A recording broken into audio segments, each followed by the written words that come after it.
Hi, and welcome back if you've been listening. It's nice to have you here. And if you're listening to a one-off, then welcome and thanks for listening. And I hope that you find something of use to you here. So this podcast is really a reading of a book with my commentary. And I've been reading the book for about a year. This is episode 42. And the book is called On the Path, an anthology on the Noble Eightfold Path, drawn from the Pāli Canon, and written by Ṭhānissaro Bhikkhu, an American Buddhist monk. And Ṭhānissaro Bhikkhu is widely respected for his translations of Buddhist texts, and his teachings on meditation and the Dhamma. And his works are deeply rooted in the Theravāda Buddhist tradition, emphasizing a direct, practical approach to the Buddhist teachings. And fortunately for me, at least, at any rate, he put this book in the Creative Commons so that I can do things like this podcast and not have to pay licensing fees, so long as I don't make any money or profit from it, which I don't, and I never will. And really been enjoying this book. And one of the interesting things about this book, which if you're following along, you already noticed if you're reading it, but if you haven't, if this is all new to you, and I won't provide backstory on Buddhism because that would be a lengthy talk, and I'm not an expert. So yeah, at any rate, this book is about 570 some odd pages, and almost 270 something pages of that are exploring right view, one of the rights in the Eightfold Path, which is central, foundational to Buddhist practice. And I think that's interesting.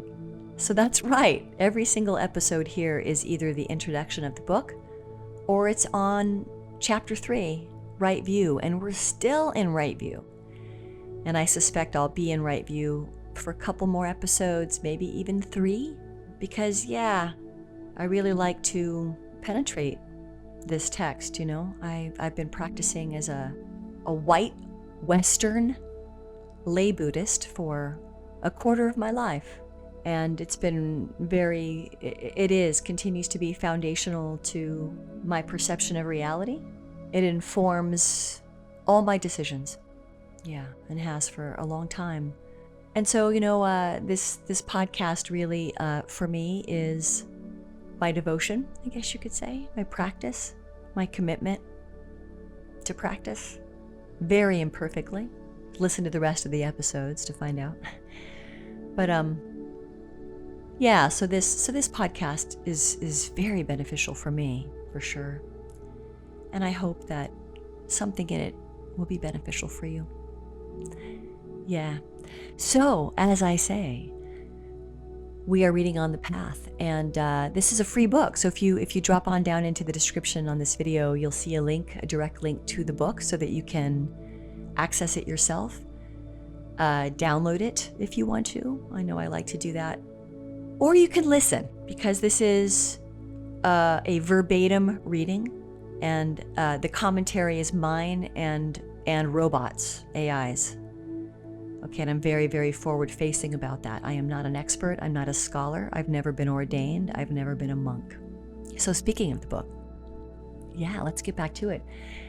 And I left off on the bottom of page 218. And we're getting ready to get into a new subheading. And I don't want to spend too much time talking about where we left off. I'll just say that the last subheading was talking about the idea of cultivating dispassion, and was talking a little bit about, to my view, I understand why people unfamiliar with Buddhism, and maybe that have come up in a Judeo-Christian or perhaps, a monotheistic or dualistic framework, has trouble with a lot of Buddhist concepts. And I think this idea of cultivating dispassion, which is actually really central to Buddhism, is one of those concepts that, to my view, gets misunderstood in the West where I live. And so, I'll just say that I hope that if you see that heading, that it doesn't turn you away, but that it might pique a little interest. Why on earth would a human want to cultivate dispassion? Because it's probably not, in fact, I guarantee you, it's absolutely not what you think it is. And so it might be worth looking into, but I'm going to be moving forward here. So yeah, bottom of 218, beginning a new subheading, craving for becoming and non-becoming. It's about to get juicy, as if it wasn't already. Okay, here we go. Sutta 125. Venerable Ananda, this word, becoming, to what extent is there becoming? And then the Buddha responds, if there were no karma ripening in the sensuality property, would sensuality becoming be discerned? And Venerable Ananda says, no, Lord. The Buddha, thus kama is the field, consciousness the seed, and craving the moisture. The consciousness of living beings, hindered by ignorance and fettered by craving, is established in, tuned to a lower property. Thus, there is the production of renewed becoming in the future. If there were no kama ripening in the form property, would form becoming be discerned? And Venerable Ananda says, no, Lord. And the Buddha says, thus kama is the field, consciousness the seed, and craving the moisture. The consciousness of living beings hindered by ignorance and fettered by craving is established in, tuned to, a middling property. Thus there is the production of renewed becoming in the future. If there were no kama ripening in the formless property, would formless becoming be discerned? And Venerable Ananda says, no, Lord. The Buddha, thus kama is the field, consciousness the seed, and craving the moisture. The consciousness of living beings, hindered by ignorance and fettered by craving, is established in, tuned to a refined property. Thus there is the production of renewed becoming in the future. This is how there is becoming. And that comes from AN 3:76. So to my mind, this is definitely the cosmological aspect of Buddhism. And I think that here we really see where the Buddha came up in Hinduism and came up on the Vedas. The ideas that Buddha is presenting here are much older than Buddhism. He's talking about Dhamma here, he's talking about karma or kama. And karma, he's using this word field. And you'll hear that a lot in Buddhism. You'll hear metaphors like planting a seed. Or sometimes even in meditation, teachers will use the analogy of a seed. Plant this seed in your mind, they might say. And it's funny, to my mind, you could think of the field as a crop field. We prepare the soil for what we want to plant there.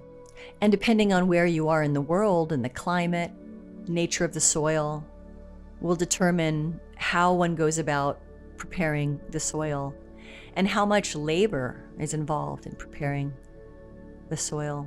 But in the cosmology of Buddhism, which is older than Buddhism, the field is also just the field of awareness, the field of maybe consciousness, the field of the field.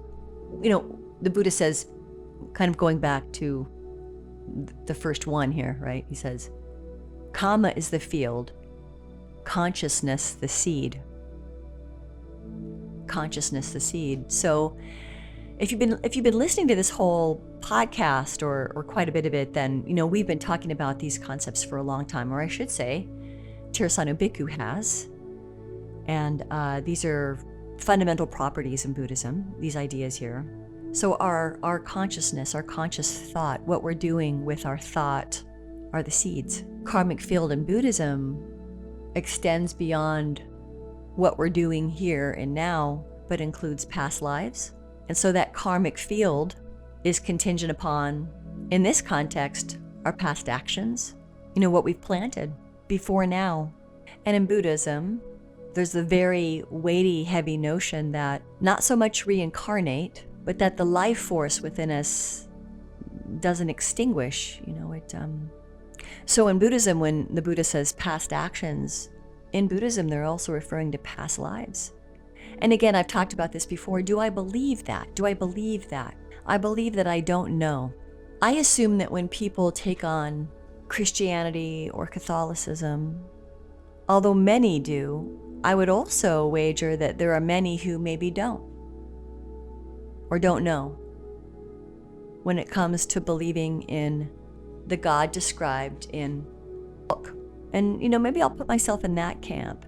As I've mentioned before, I've had some pretty strange things happen in my life that I can't explain. And I don't feel it necessary, I guess, to want to try to quantify that in some way.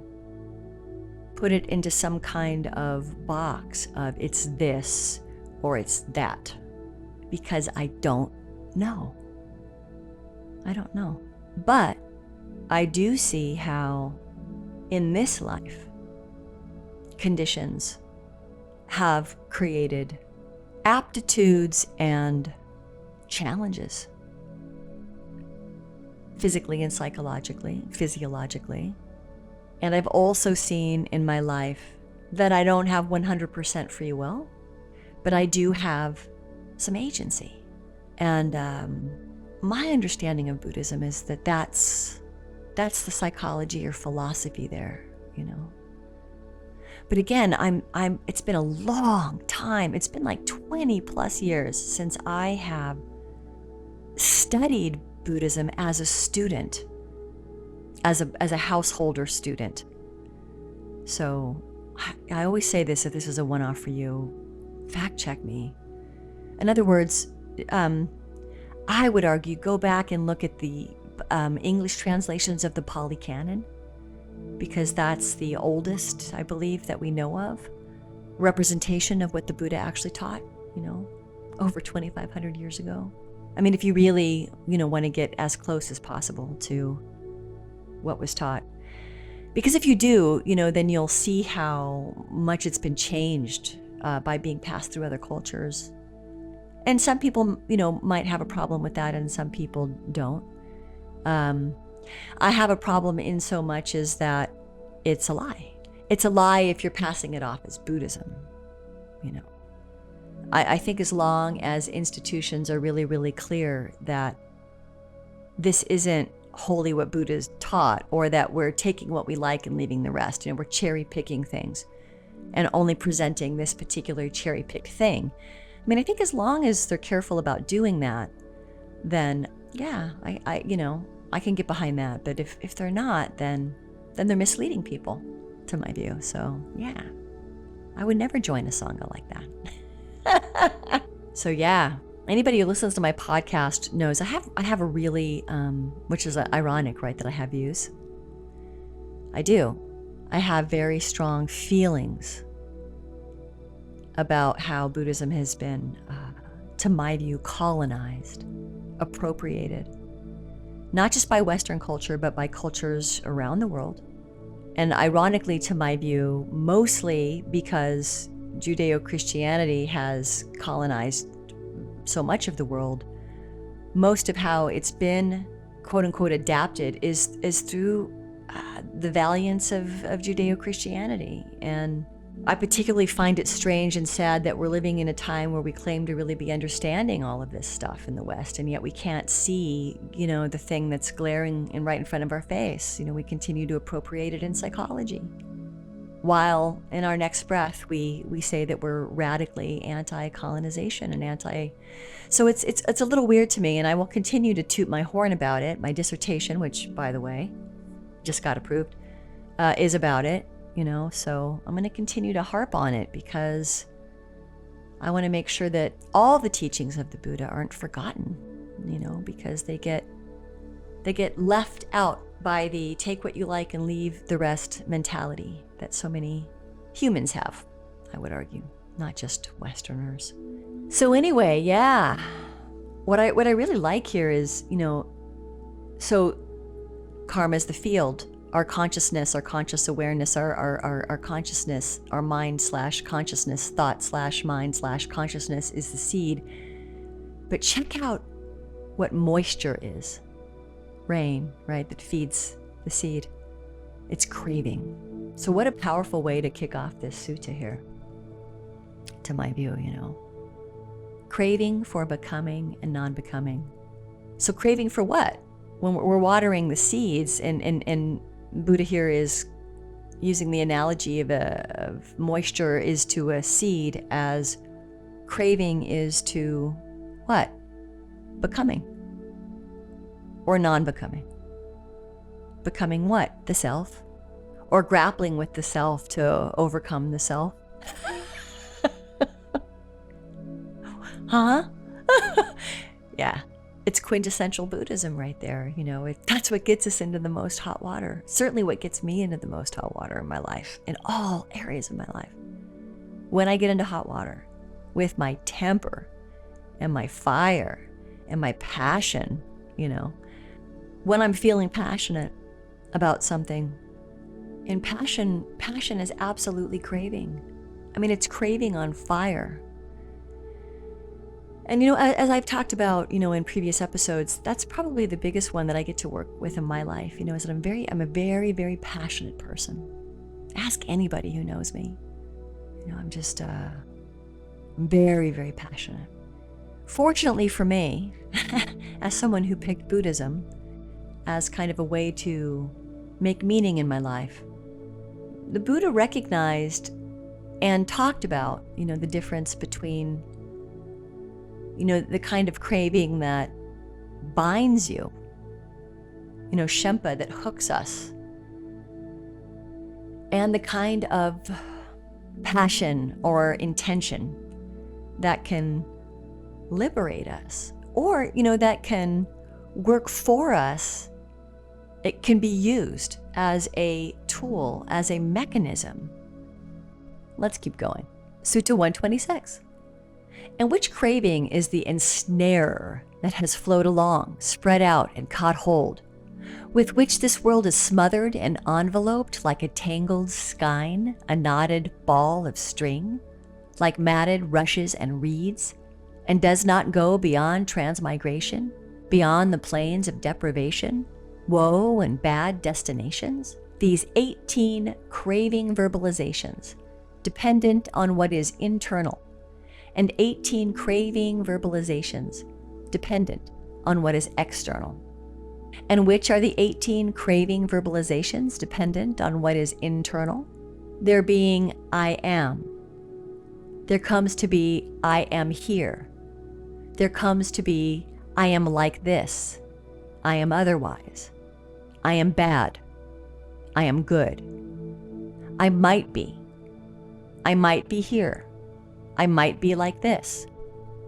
I might be otherwise. May I be? May I be here? May I be like this? May I be otherwise? I will be. I will be here. I will be like this. I will be otherwise. These are the 18 craving verbalizations dependent on what is internal. And which are the 18 craving verbalizations dependent on what is external? There being I am because of this. And then in brackets he has or by means of this. So due to this, right? There comes to be I am here because of this. There comes to be I am like this because of this. I am otherwise because of this. I am bad because of this. I am good because of this. I might be because of this. I might be here because of this. I might be like this because of this. I might be otherwise because of this. May I be because of this. May I be otherwise because of this. I will be because of this. I will be here because of this. I will be like this because of this. I will be otherwise because of this. These are the 18 craving verbalizations dependent on what is external. Thus, there are 18 craving verbalizations dependent on what is internal and 18 craving verbalizations dependent on what is external. These are called the 36 craving verbalizations. Thus, with 36 craving verbalizations of this sort in the past, 36 in the future, and 36 in the present, there are 108 craving verbalizations. This, monks, is the craving. That's the ensnarer that has flowed along, spread out, and caught hold, with which this world is smothered and enveloped like a tangled skein. Skein? Skein? S-K-E-I-N? A knotted ball of string, like matted rushes and reeds, and does not go beyond transmigration, beyond the plains of deprivation, woe, and bad destinations. And that comes from AN 4:199. Wow, no wonder we feel so crazy sometimes, right? 108. This is delicious. I use a couple of different AIs, one specifically trained in Buddhism, and Theravāda Buddhism is my understanding, to help me make sure that I'm getting this right, that I'm doing justice by this here in terms of not interpreting it poorly or misinterpreting it. Most things I find have layers, and they're worth penetrating. They are for me. I enjoy penetrating them. So I'm gonna go do a little digging here, and I'll be back in a second. So here we go. I'm trying to do a little unpacking here with the help of Robot. So this idea of the craving verbalizations. So Robot says that the Pāli term for this is vitakka, and it means thought, verbal formation, or mental articulation. So in other words, that inner dialogue that we have.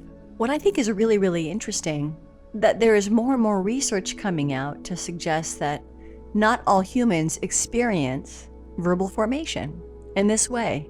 The mind's kind of inner talk, that self-talk that's happening in the mind all the time, doesn't happen for some.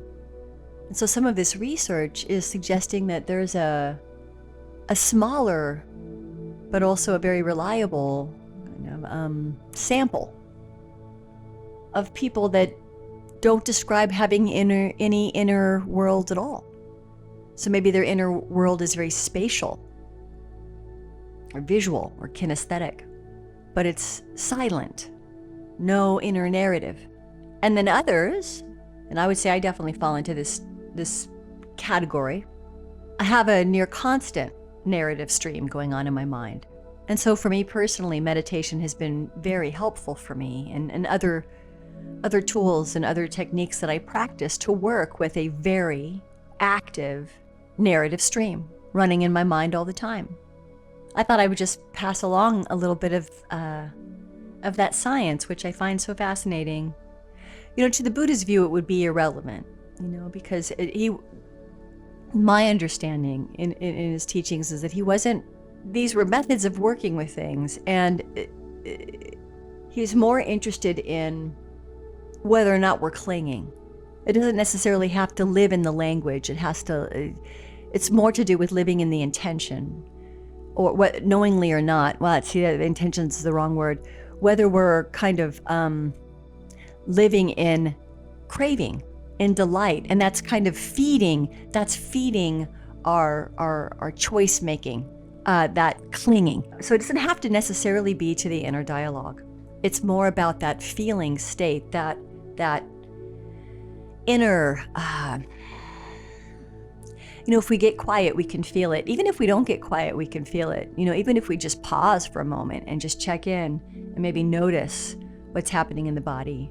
If anything, the Buddha would have a lot, I'm sure, of warnings for people like me, because really, language, our human kind of, our cognitive need to label, compartmentalize using language, but also to imagine, to elaborate, that just makes it stickier. That just spins the web even thicker than it was before. So regardless of whether or not you have a steady inner dialogue, like I do, Or you're someone who maybe sees visually or kinesthetically, or in fragments of thought, or just silence, you're seeing visually, right? Regardless, it's when we start taking that experience of reality, however we're experiencing it, when we start to take it personally, we become trapped, to Buddhist view. So anyway, once again, boy, I'm very meandery today. I hope that made sense and tied together in some way. But the idea of craving verbalizations, not getting so hung up or caught up on whether or not we verbalize internally, but more about that kind of an idea, a desire, perhaps a thought arises, and our relationship to that, craving verbalizations, right? That's kind of. So I'm just going to kind of go back and just maybe reread a couple of those as written here in this English translation. There being I because of this. There comes to be I am here because of this. There comes to be I am like this because of this. I am otherwise because of this. I am bad because of this. I am good, etc., etc. The Buddha is warning us about this. He's saying, hey, this is one of the 18 external objects. What he's talking about here is that unlike, the internal objects, our clinging or our craving for our body to be a certain way, or our mind to be a certain way, or to feel a certain way, these external objects, other people and how they behave, other situations and how they are, it's bondage to live that way. It's bondage to view the world that way. And the Buddha warns us here, when our craving turns outward, then what our mind does is it says, well, if that person changes or that thing out there changes, then I'll be okay. Then I'll be safe. If they stop doing what they're doing, then I'll be free. Bondage. That's bondage. Things don't change because you want them to, and people don't change because you want them to. They don't change because you want them to so that you'll feel safe. They don't change because you want them to. It has nothing to do with whether or not you're right or wrong to want them to. It's irrelevant. What the Buddha is getting to here is a hard pill. And one doesn't have to follow it, right? One doesn't have to agree with it, believe in it, follow it. Buddhism is a path. I've always been very political. I would go to rallies, and I'm probably going to go to a rally next Saturday. And I see so many things that I wish were different. The way the world is rolling out AI, I really, really hate it. Strong word, right? Yeah, it's this language that we use. I find it profoundly unwise and terrifying. And I'm also hopeful. I feel all kinds of feelings about it. All kinds. All that stuff that's happening out there in the world. People in positions of power that I don't want to be there because I don't like how they're doing things. I don't find it kind. I don't find it humane. It's the world being the world. And he was really surgical about this, the Buddha. Controlling outside conditions. The external cravings that bind. The world is swept away. It does not endure. We cannot make the world the way we want it to be. And every time we try to get in there and fix, manage, secure, that's craving. It's the engine of becoming. Each time our mind says, if only we could make the world be like this, then it would be better, we would be safer. It just builds another turn of the wheel, the Dhammic wheel. And so if it's creating another turn of the wheel, then that means that it's participating, that very thing that it opposes. Everything is dependent on contact, feeling, craving, clinging, becoming. And so we get kind of trapped in this, if I hate this enough, it will be different. If I hate this enough, it will end. But that hatred, that action, because karma is action, it's nutriment for the becoming. It's just feeding it. It's feeding it. Kind of coming back to the middle way, I guess, speaking of AI, being irrationally utopian Pollyanna optimistic about AI is delusional, but so is presuming that it will annihilate us. That it's the end of everything as we've known it. These impulses to swing from what is desired and what is not wanted, they just kind of keep us on that wild wheel of suffering. The Buddha didn't suggest to us that the world is always improving. It's more about, hey, the world is always changing. It's changing. I mean, there's definitely a lot of scientific evidence to suggest that along a lot of measures, there's a lot of progress, positive, there's progress being made in many domains. And so some of the metrics that they're looking at for, what quote unquote better means is, our health, life expectancy, reduction in disease, our standard of living, our technology, or a means of knowing, of knowledge making, human rights, social justice, ecological sustainability, psychological well-being, capability, the human capability, both as individuals and as a collective. And, if you were to look across all of those domains, then you would see that we're not progressing in all. The world is changing. Yes, there's progress in some areas, and there's regress in other areas. So, just looking at health, for instance, our life expectancy since 1900 has doubled. So that's progress. We're able to have more experience, be here longer, to have the human experience. Right now we're experiencing some pretty big regression points for health, particularly since COVID. And I was doing a little bit of research here with the help of Robot for this, and the Lancet says that in 2022, the Lancet says that the COVID-19 pandemic was the first sustained decline in global life expectancy since World War II. Or we could look at ecological regression. Let's stay with AI, for example. So AI might really help us with those health metrics. Maybe it will solve cancer, HIV, polio, or any number of other human ailments. But AI is very expensive, environmentally, profoundly expensive. It requires an inordinate amount of water. Since 1970, the planet has lost about 70% of vertebrate species. Soil is becoming more and more degraded. The climate is becoming more unstable. So, it's, anyway, I'm going on too long here. So I'm going to keep reading, move things along here a little bit. And it's now maybe 4 days later.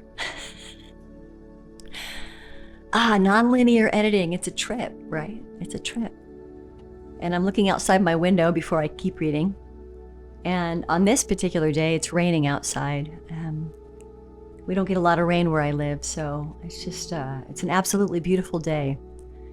And I'm sure everything out there growing is just really digging it.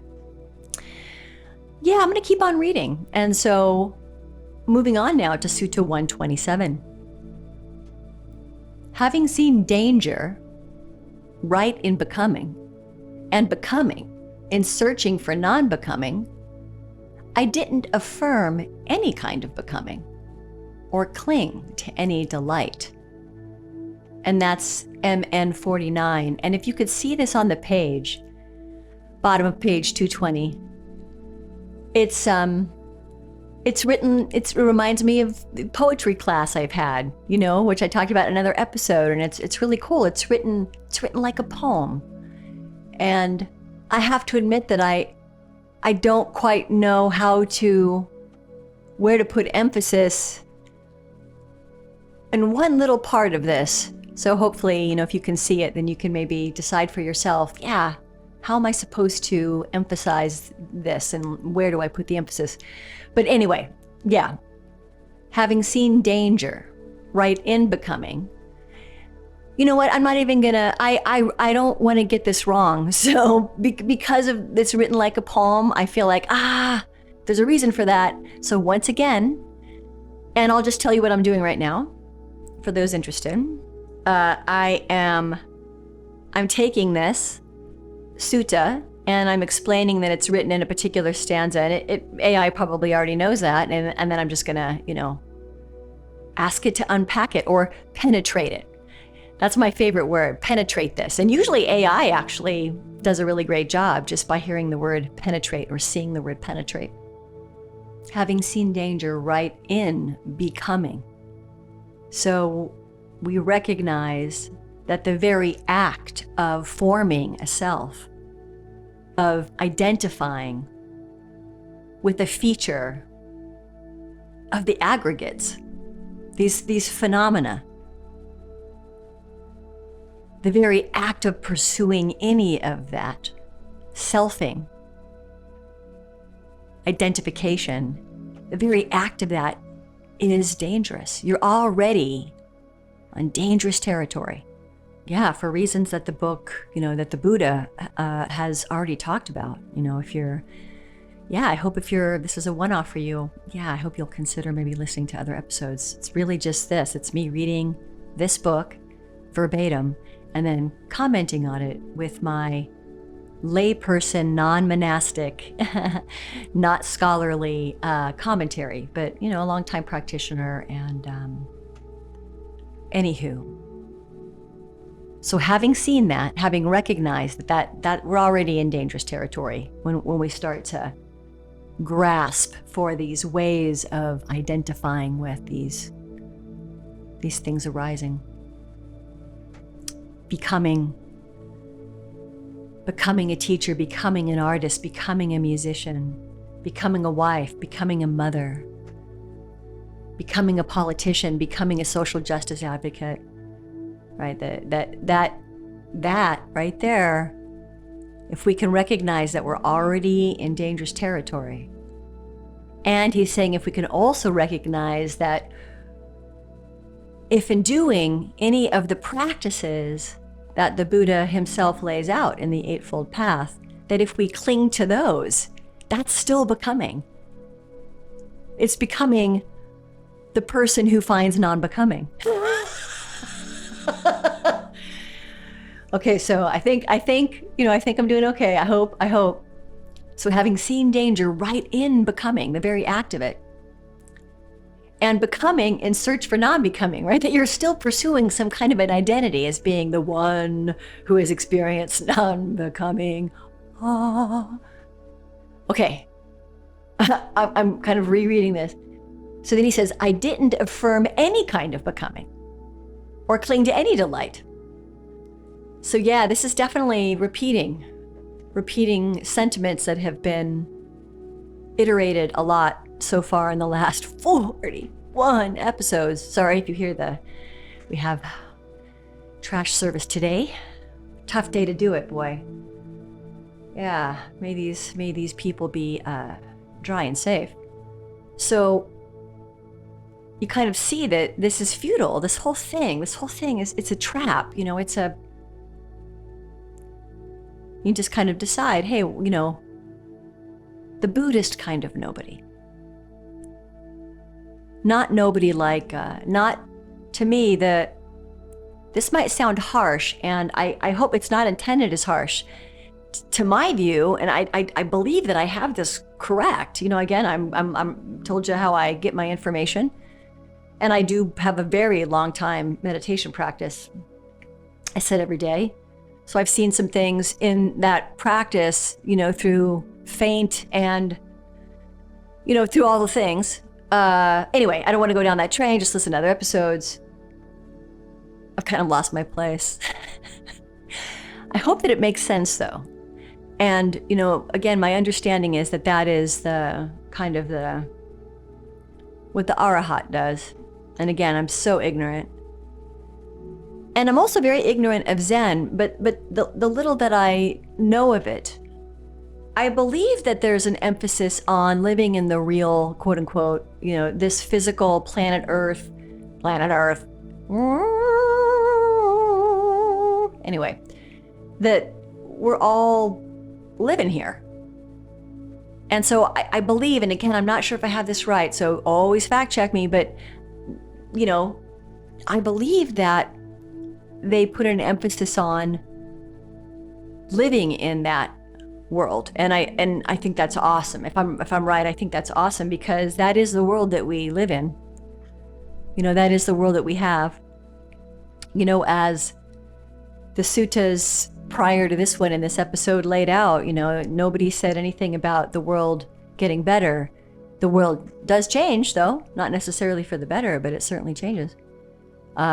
And I realize that is counter to other views. And I realize that, again, as I already laid out, there's a lot of indicators, so anyway, I'm always open to discuss, just not on comments on YouTube, because comments on YouTube are totally BS, and I think it's designed to mess with your brain, and I really hope that you put it all down more than a little bit every day, and so that your brain isn't hijacked. Moving on.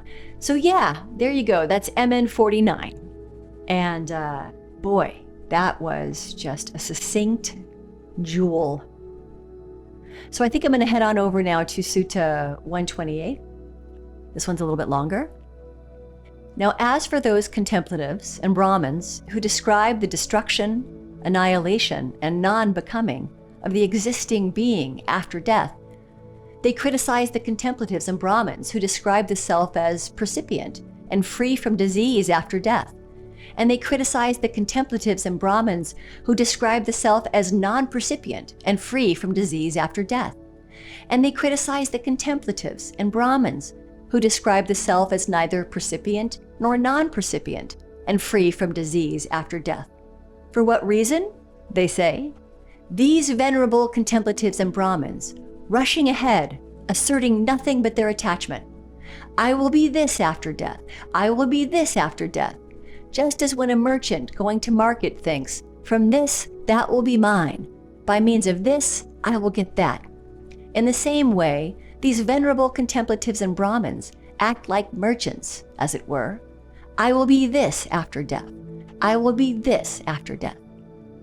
With regard to this, the Tathagata discerns that those venerable contemplatives and Brahmins who describe the destruction, annihilation, and non-becoming of the existing being after death, they, through fear of self-identity, through disgust for self-identity, and then in parentheses, nevertheless, keep running and circling around self-identity, just as a dog tied by a leash to a post or stake keeps running around and circling around that very post or stake. In the same way, these venerable contemplatives and Brahmins, through fear of self-identity, through disgust for self-identity, and then in parentheses, nevertheless, keep running and circling around self-identity. With regard to that, fabricated, gross, there is still the cessation of fabrications. There is this, knowing that, seeing the escape from it. The Tathagata has gone beyond it. And that comes from MN 102. Oh, wow. That is, I really, really love this. Wow, I really, I realize this is an English translation of the Pāli Canon, but when you think about how old, God, it's such an old language. This is such an old document, and I really, really love how practical all of this is, and how easy, how accessible to my view it is. And when I was reading the part about the merchant going to market, I was thinking about what the word transactional means. And I'll talk about that in a little bit here. I just want to make absolutely sure that I don't mess anything up here by quickly running this through my very simple prompt, just to make sure I'm not annihilating anything and, kind of honoring this text here. But that is what the Buddha is describing here. And I certainly can see from myself and my life how transactional thinking is not wise. And here, the Buddha's saying, and he's using it as a metaphor. And I think it's just a really, really apt metaphor. And it makes, to my mind, it makes a lot of sense. But at any rate, I'm going to go just kind of run this through, and then I'll be right back to talk about what Robot says, but also to see if what I'm thinking regarding transactional here even lines up. And I'll let you know either way in a second. Be right back. Okay, I'm back. And so got to spend a little bit of time making sure that this idea of transactional, this for that, that for this, not inherently unskillful. I mean, obviously, again, we live in the world, and this is how we trade, we barter. I want that gallon of milk. I need to pay money for it. So transactions, we engage in them every day, and functionally we need to. But I asked, AI, was my impulse around transactions tied to this in any way? We had a brief and good conversation, and I'll share it with you. And also, doing this helped me correct my thinking too, and kind of put a finer point on it. So I'm going to do my best here with it. And again, always fact check me, right? And so the beginning of the sutta, they're fighting about what happens after we die. But in Buddha's time here, everybody, there was a lot of people walking around laying claims to what they thought was going to go down when we die. And they were arguing about it. Their way's the right way. Their way's the right way. So he's talking about how they criticize each other. No, that's not. And so this need to be right. So this has come up in the last episode for sure. That right there, the need to be right, that is the vice. That is the trap. So he says, for what reason?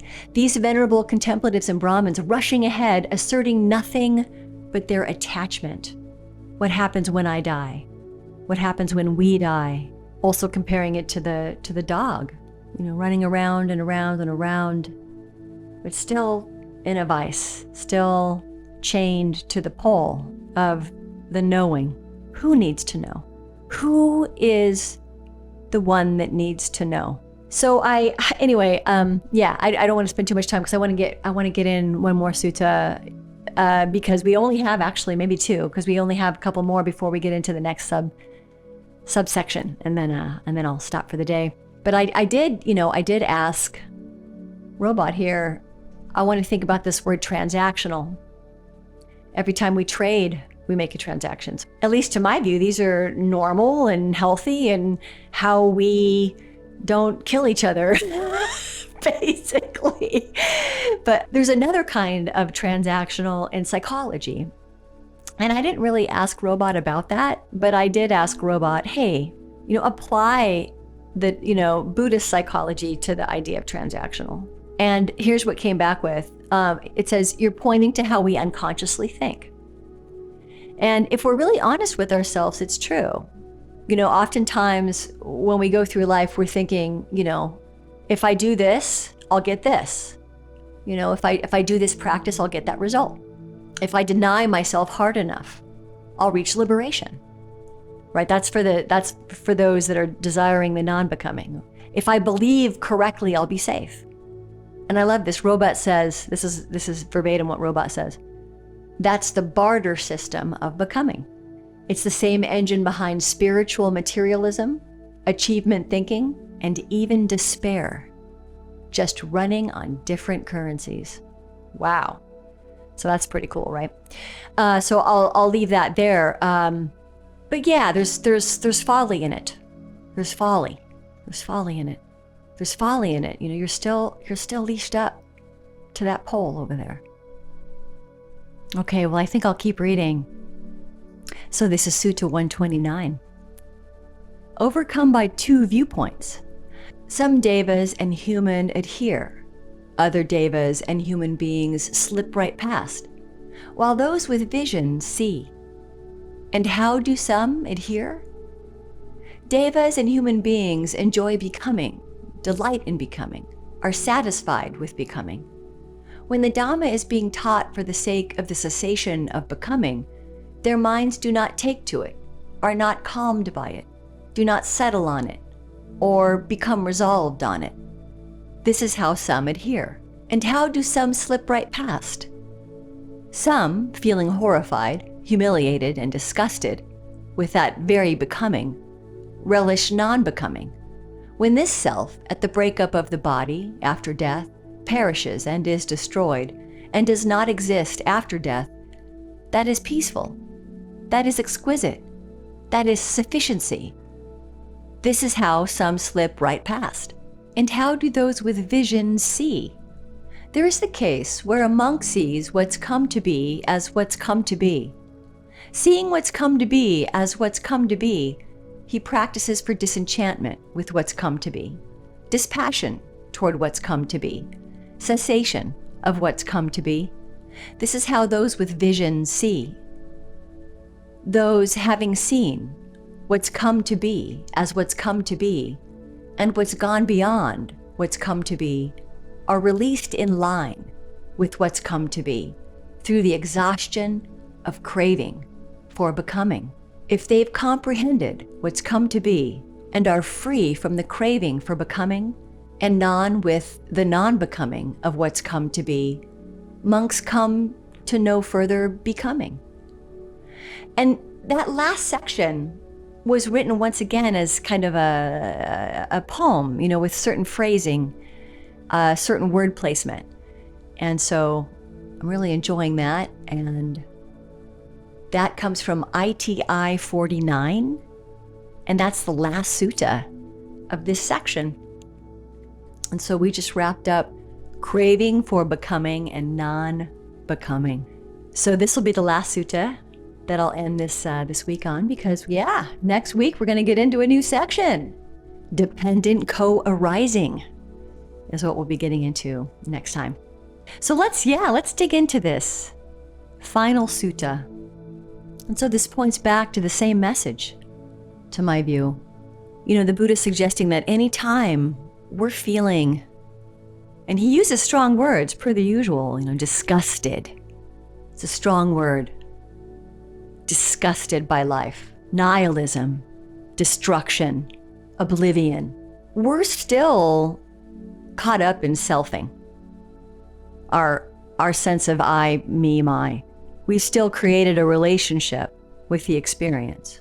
And that self will do anything to survive, even annihilate itself. The Buddha said that the key, the secret sauce, the secret handshake is right there, ending craving. So I've talked, if you've been following this whole series or this whole podcast where I'm reading the book, then you've heard me grapple with my own predilection to cling to Buddhism itself. So what in me is clinging to that? And that's something that for myself I have to come back to. Anytime I feel the pinch of the vice, I feel the heart closing, that's when I immediately get to practice, or as soon as I can, nipping it in the bud, as I've talked about before, for me, I find is critical. So we have this kind of, I guess it's the human condition, this need to survive, to keep the my, me, mine, I, me, mine alive. So becoming is grasping after your identity, our purpose, our sense of control. Non-becoming is despairing, rejection. I want to stop existing. I want it all to end. There's still a my there. There's still an I there. What wants it to end? What wants it to end? Wouldn't it be interesting to investigate that? And so the Buddha continues to warn us, be careful about the idea of non-becoming, that the problem, quote unquote, is existence itself, that's a problem somehow. That maybe if you could stop existing, you'd be at peace. That's still attachment. That's still craving. What in you thinks that the world is such a horrible place? So the Buddha wouldn't say, hey, you're wrong to think that things are awful. If a student were to come along and say, look, dude, just look around you. Look around you at the devastation, at war, the throes of climate change and how that's wreaking havoc on communities, and any other number of horrors. You can't tell me that doesn't exist. So that's a logical argument, to my view, that someone would have for the Buddha if they were living, 2,600 years ago, and could talk to him and ask him about that. What about that, man? Look around you. So Buddha wasn't saying that that's not true. He's agreeing, yes, that's absolutely true. Yes, that's definitely true. It's not the whole picture. It's accurate but incomplete. Well, I put words in Buddha. I'm just going to say, to my view, what my understanding of Buddhism anyway is that he's not denying that. He's saying it's not the whole picture. Birth is suffering. Aging is suffering. Sorrow and lamentation are suffering. Listening to earlier episodes, this can get very, very confusing, I think, for people who are maybe not particularly familiar with the old-timey Buddhism, kind of misunderstanding what Buddha meant by that. But this is what he was talking about. The human condition is painful. It hurts. It hurts to see people killing each other. It hurts to see people hurting each other. It hurts to see people hurting themselves. It hurts to lose someone we care about. Life hurts. But the end of the sutta, the wise, the ones who see, as the sutta says, the ones who see clearly, clear-eyed, they see it for what it is. They see that the machinery of life. You don't deny the realities of the worst of us, within us, and of us. You observe it. You observe it. You study it. Perception arises, grasps, it judges, and then we form craving and identity around those judgments, those perceptions. And then we react to that whole dance, and the wheel continues. So yes, it's painful, but it's not personal. It's conditions.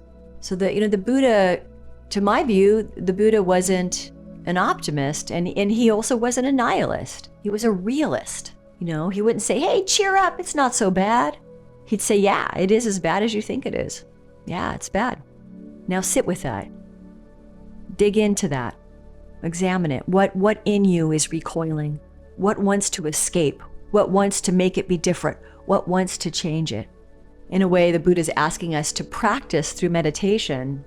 It's asking you to develop a practice that helps one to see them, quote unquote, themselves in this machinery. So taking ourselves out of the horror. And sometimes we have a lot of tied up in that. But even guilt, I would argue, and I would say that this would be my understanding of Buddhism as well. Who's guilty? What in you is guilty? What in you feels shame? What in you feels right? Who's the one who's right? These are the kinds of questions that he asks us to play with. Becoming and non-becoming. The craving for becoming and non-becoming. Who's becoming? Who's trying to undo themselves? Who's the me in there? So anywho, yeah, really, really loving this, working our way on through, and we still have, let me see. Wow, we still have like 16 pages to go. So I'm seeing 3 to 4 more episodes before we get into chapter 4 and right resolve. But for now, we're going to keep on. We're going to continue on in exploring right view. And if you've been listening, thank you so much for listening.